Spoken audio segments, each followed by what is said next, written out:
자, 지난번에 이어서 히브리서 5장 1절부터 4절 말씀까지는 지난번에 함께 말씀을 좀 살폈습니다. 시간이 좀 경과되어서 5절부터 오늘 말씀을 좀 보는데요. 자, 구약에 있어서 이 멜기세덱이라고 하는 사람은 히브리인들에게 있어서는 신비였고 비밀이었습니다. 구약의 멜기세덱이라는 사람이 창세기 14장에 도연히 출연하게 되는데요. 이 사람에 대해서는 히브리인들에게 있어서는 어디서 온지도 알지 못하고 또 어디로 간지도 알지 못하는 구약의 신비의 인물 중 하나여서, 그래서 오늘 히브리서 기자가 11절에 보면 이 사람에 관하여는 너희들이 알지도 못하고 또 설명하기도, 인간의 이성으로 설명하기도 쉽지 않은 인물임을 그렇게 먼저 밝힙니다.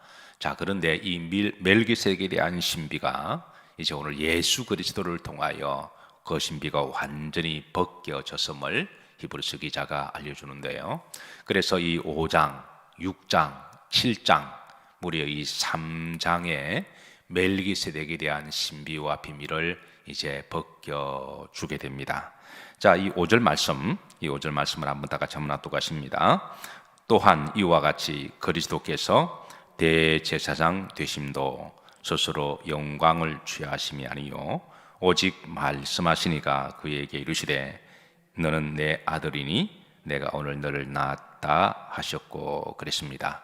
이 멜기세덱은 구약에 와서 대제사장 직임을 알려주기는 합니다만은 이 사람에 대한 신비는 여전히 가려져 있어요. 그래서 우선 히브리서 기자는 멜기세덱은 대제사장적 직분이다 그렇게 알려주고, 그리고 예수 그리스도도 대제사장적 직분을 가지고 이 땅에 오신 분임을 드러내고 있습니다.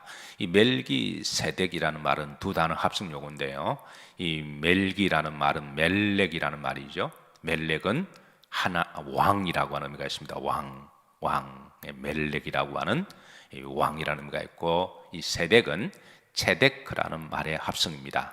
그러니까 정의, 긍휼, 의라고 하는 말인데요. 그러니까 이제 이 정의의 왕, 긍휼의 왕, 의의 왕, 또 체덱을 또 평화라는 말로도 의역하기도 해요. 그래서 평화라는 말을 써서, 그래서 멜기세덱이라는 말 이름의 뜻은 이제 정의의 왕, 의를 이루신 의의 왕, 그리고 평화의 왕이라고 번역할 수가 있습니다.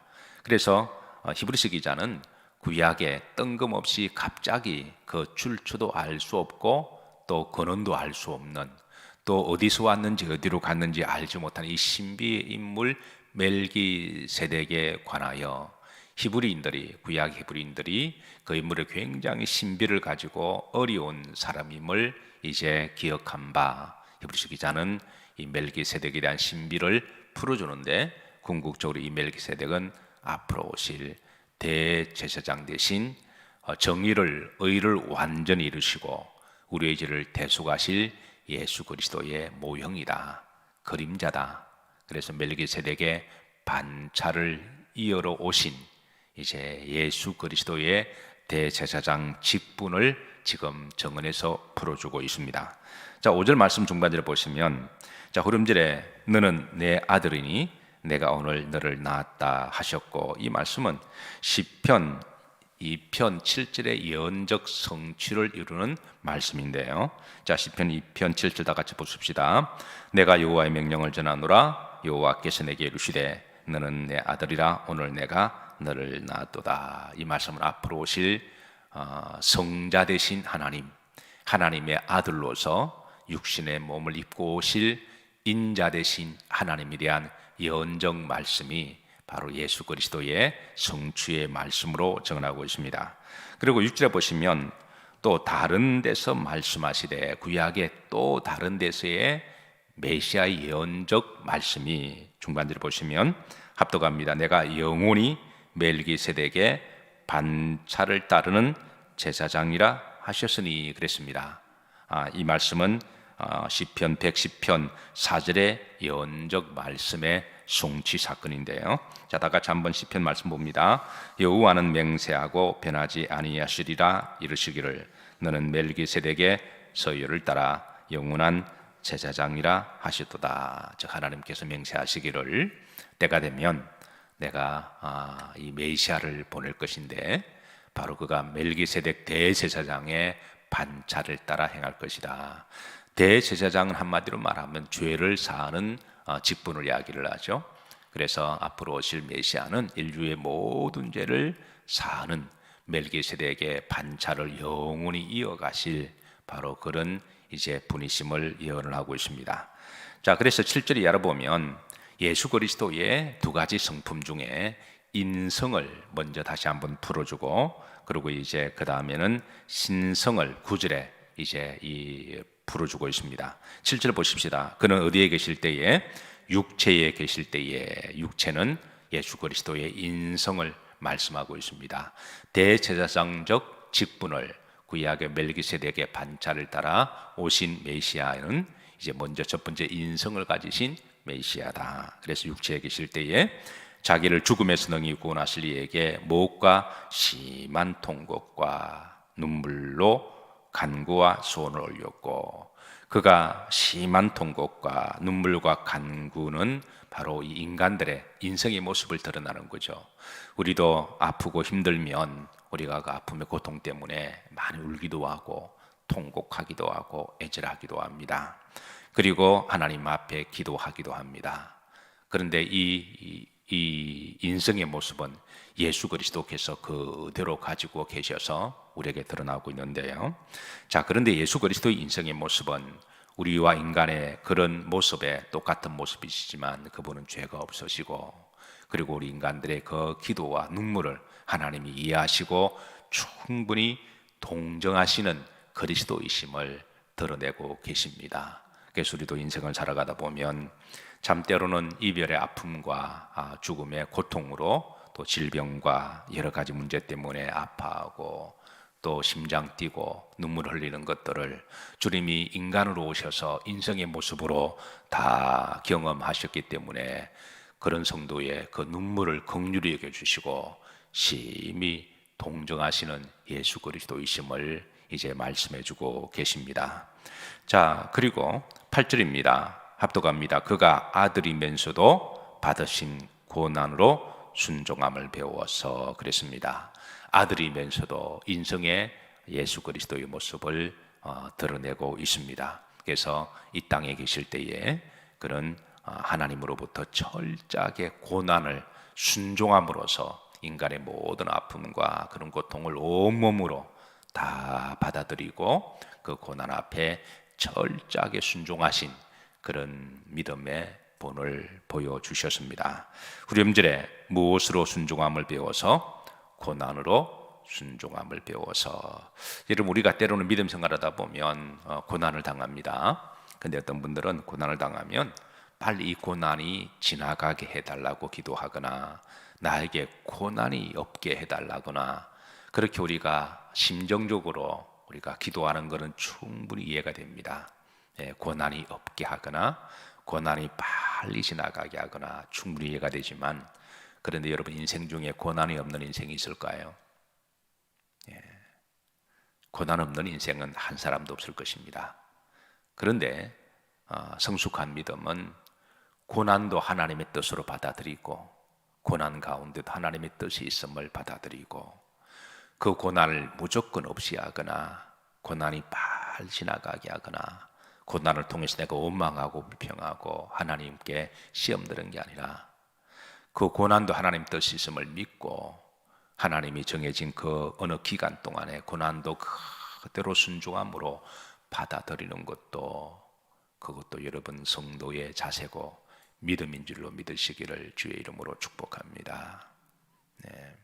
고난을 무조건 거부하거나 고난 앞에서 견디지를 못해서 시험 들거나 고난을 거부한다면 오늘 말씀에 그거는 우리가 순종함을 배우지 못한다는 거죠.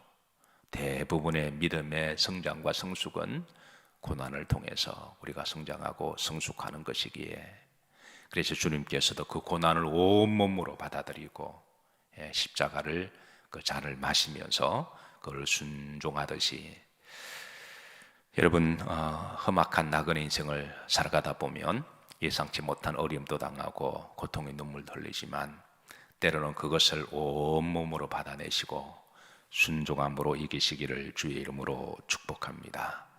자, 9절입니다. 뭐하게 되셨은즉 온전하게 되셨다. 이 말은 이제 구약의 율법을 완전히 이루신 하나님의 예수 그리스도의 신성을 그렇게 드러내고 계십니다. 그분은 아들이면서도 하나님이시다. 인성을 가지면서도 바로 신성을 가지신 분이다. 이것은 정말 신비이기는 하지만 그러나 예수 그리스도 안에 이 신비의 메시아의 구주가 다 담겨져 있습니다. 자, 자기에게 뭐하는 모든 자에게 순종하는 모든 자에게 영원한 구원의 못이 되시고 근원이 되시고 자기에게 뭐하는 자에게 순종하는 자에게 예수 그리스도에게 순종하는 자에게 고난까지도 순종할 수 있는 성도를 이야기합니다. 내가 잘되고 축복을 받을 때만 나의 구주가 아니라 힘들고 어려우면 시험 들고 구주가 아닌 게 아니라 내가 부하든지 가난하든지 건강하든지 병들든지 살아도 누구를 위하여? 주를 위하여. 죽어도 누구를 위하여? 주를 위하여. 그런 모든 것에 순종하는 자에게 구원의 못이 되신다. 근원, 본질이 되신다. 우리의 구원의 근원이 되시는 예수 그리스도이심을 드러내고 계십니다. 자, 10절입니다. 합독합니다. 이제 히브리서 기자는 이제 이 멜기세덱에 대한 신비를 이제 서서히 이제 풀어줍니다. 합독합니다. 하나님께서 멜기세덱의 반차를 따른 대제사장이라 칭하심을 받으셨느니라 그랬습니다. 멜기세덱의 반차를 따른, 그러니까 멜기세덱의 이제 그 본질이 되신 예수 그리스도의 이제 대제사장 직분을 말씀하고 있습니다. 대제사장 직분은 많습니다. 우리가 지난번 말씀에 그 제사장적 직분을 함께 좀 나누었는데요. 그 중에 가장 중요한 게 제사를 하는 직분입니다. 제사장의 직분은 장소에 따라 세 가지로 나누는데요. 그러니까 번제단의 장소에서 제물을 가지고 불러 태워서 제사를 드리는 그런 직분이 있습니다. 그래서 어쨌든 제사장은 주의 종들은 하나님 앞에 예배를 하나님 홀로 영광 받으시도록 모든 영광과 경배와 찬양을 오로지 하나님 홀로 받으실 수 있도록 예배를 잘 하나님께 올려드려야 되는 사역이고요. 두 번째는 이제 이 제단의 사역이 끝나면 성소의 사역이 있습니다. 성소에 들어가서 이제 성소 안에 있는 제단의 불을 밝히고 그 불이 꺼지지 않도록 그렇게 이제 제단을 환하게 밝히고 세상의 빛은 들어오지 않도록 세상의 인본주의 빛이나 세속적인 것들이 성전에 들어오지 않도록 오로지 성전 안에 환하게 밝힐 빛은 제단에서 나오는 그 거룩한 빛으로만 성전을 밝힐 수 있도록 그래서 그 빛을 잘 관리해야 되고 그리고 이제 대제사장은 지성소 사역이 있습니다. 지성소 앞에 제단에서 제물로 받았던 그 피를 가지고 와서 지성소의 그 제단 앞에 그 피를 뿌림으로 말미암아 인간의 인류의 모든 죄를 사해 주시는 바로 이제 구속의 그런 사역을 대제사장만 할 수가 있는데 대제사장은 휘장 안에 1년에 한 번씩 들어가서 이제 히브리인들의 온 인류의 죄를 대속하는 그런 사역을 이 대제사장이 할 수가 있어서 그래서 예수 그리스도는 인류의 모든 죄를 핏뿌림으로 말미암아 그 피는 구약의 짐승의 피가 아니라 자신의 피를 통해서 이제 뿌림으로 말미암아 인류의 죄를 대속하시는 그런 이 사역을 멜기세덱의 반차를 따라 이제 완성하러 오신 분이심을 히브리서 기자는 전하고 있습니다. 자, 그런데 11절 보십시다. 합독합니다. 멜기세덱에 관하여는 우리가 할 말이 많으나 그랬습니다. 멜기세덱 안에 감춰두셨던 신비와 비밀, 창세기 14장에 아브라함이 이제 목숨을 건 전투를 하고 그 전쟁에서 도저히 이길 수가 없는 전쟁인데 그 소수의 병력을 가지고 그 많은 군사들과 싸워 승리를 하고 돌아올 때입니다. 근데 본인이 생각해도 이 전쟁에는 내가 이길 수 없는 전쟁이었는데 돌아보니까 기적 같은 전쟁이었어요. 그런데 오다가 멜기세덱을 뜬금없이 만납니다. 이 멜기세덱이 어디서 온지도 알지 못하고 또 나중에 이 아브라함과 대화를 하고 난 다음에 이제 멜기세덱이 아브라함에게 축복을 하고 가는데 또 어디로 간지도 알지 못하는, 처음도 없고 마지막도 없는 이 신비의 인물을 만나면서 아브라함의 멜기세덱에게 11조를 드립니다.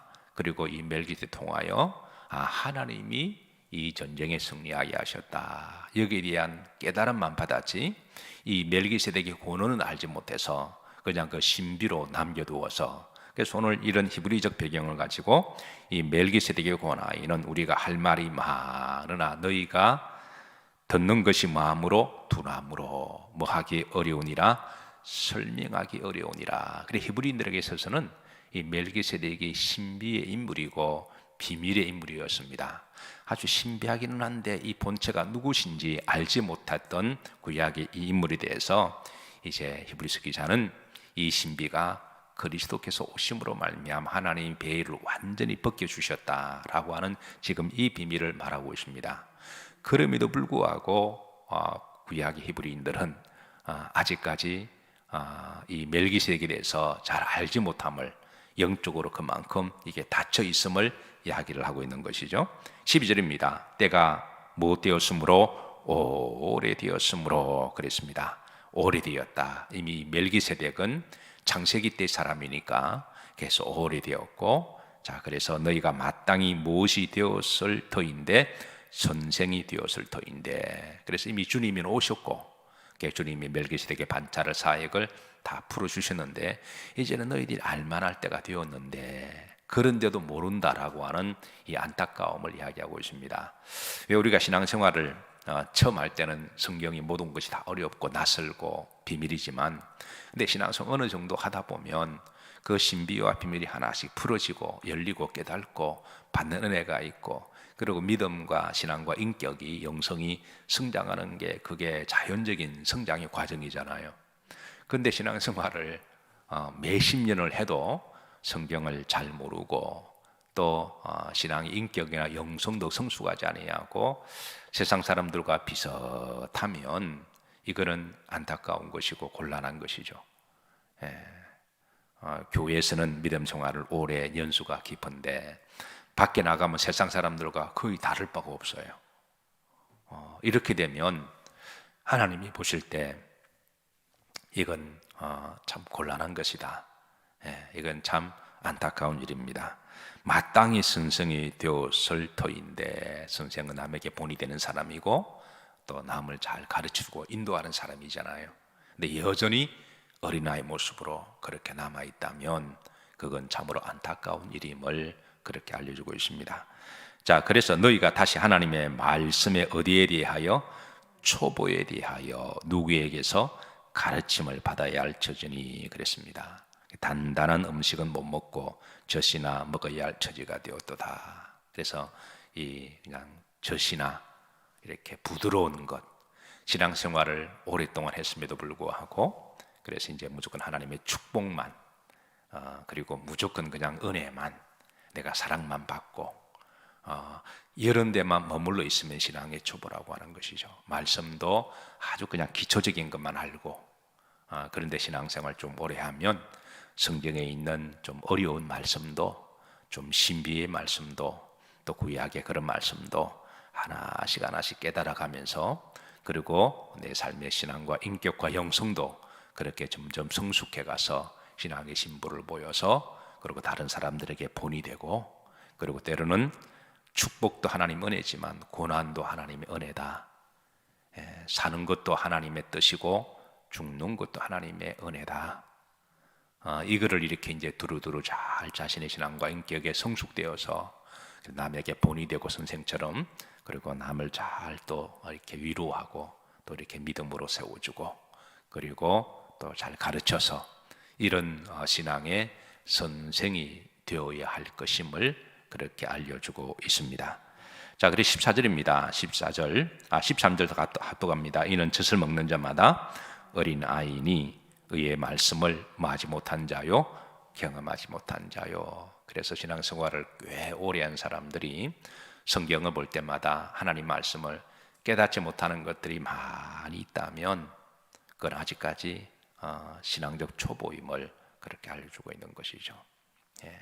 의의 말씀을 뭐하지 못한 자요, 경험하지 못한 자다. 하나님의 말씀을 여러분 많이 경험하시고 또 말씀의 은혜와 위로를 받으시기를 주의 이름으로 축복합니다. 자, 14절입니다. 합독합니다. 단단한 음식은 장성한 자의 것이니 그들은 지각을 사용함으로 연단을 받아 선악을 분별하는 자들이니라. 히브리서 기자는 그러면 장성한 자는 어떤 성도들이냐? 그게 바로 이제 후렴들을 보시면 연단을 받아 그랬습니다. 연단을 이길 수 있는 성도가 장성한 성도들이다. 연단을 이길 수 있는, 그리고 이제 선악을 뭐하는 자들이다. 분별하는 자들이 바로 장성한 성도임을 그렇게 말씀해주고 있습니다. 오늘은 거룩한 성일입니다. 멜기세덱의 반차를 영원히 이어받으신 예수 그리스도께서 다시 이 성소, 우리가 앉아있는 곳은, 여러분이 계신 곳은 성소입니다. 그리고 이 강단은 지성소라고 우리가 이제 비유할 수가 있는데요, 성소의 주인 되신 예수 그리스도께서 구원의 빛을 환히 비춰주시고 제단의 불을 환히 비춰주시고 그리고 자신의 피를 가지시고 성전의 핏부림을 통하여 우리의 모든 죄가 다시 한번 사하심을 받고 한 주간 동안 지었던 우리의 허물과 죄가 있으시면 오늘 거룩한 성일에 예수님의 보혈로 다시 한번 깨끗하게 사하심을 받으시기를 바랍니다. 안경을 끼신 분들은 아마 궁금하실 텐데요, 안경을 끼다 보면 이 안경이 자꾸 이렇게 이물질이 붙을 때가 있습니다. 때로는 손을 만져서 지문이 있을 때가 있고, 때로는 안경이 이렇게 피부에 닿아서 이렇게 지문 같은 게, 기름기 같은 게 남을 때가 있는데요, 그럴 때에 때로는 수건으로 닦아보기도 하고 옆에 있는 휴지로 닦아보기도 하는데 잘 안 지워져요. 그래서 안경을 깨끗하게 닦으려면 안경 닦는 수건이 따로 있습니다. 여러분 잘 아시겠지만 이렇게 네모난 수건을, 그래서 저는 항상 가지고 다니는데 오늘 어떻게 보니까 주머니에 그게 없어요.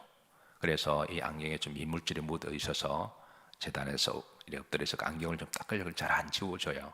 닦을 때마다 안경 닦는 수건은 뭐가 필요하다? 안경을 닦을 때는 안경 닦는 수건이 있어야 깨끗하게 지워집니다. 우리 인간의 원죄도 그래요. 다른 것으로 아무리 닦아봐야 잘 안 지워집니다. 인간의 선행으로, 우리가 또 인간의 참선으로, 또 다른 종교를 통해서 인간이 지었던 죄와 허물을 아무리 노력을 해야 그는 완전하게 지워지지 않습니다. 인간의 원죄는 오직 예수 그리스도의 보혈로 깨끗하게 씻겨야 그게 바로 용서함을 받고 지워진다고 하는 것이 하나님의 약속입니다. 그리고 이 약속을 성취하신 분이 바로 대제사장 되신 예수 그리스도시고, 그래서 이 죄가 지워져야 우리는 죄에서 자유함을 누리고 죄에서 우리는 평안을 회복할 수가 있습니다. 거룩한 성일, 여러분 한 주간 동안에 지었던 크고 작은 허물이 있으면 다시 한번 예수님의 보혈로 깨끗하게 사하심을 받으시고, 오늘 이 시간 다시 한번 여러분 평안을 회복하시고, 그리고 그리스도 안에서 고난도 순종하는 법을 배우셔서 장성한 성도의 그 직분을 잘 감당하시는 성도님들이 되시기를 주의 이름으로 축복합니다.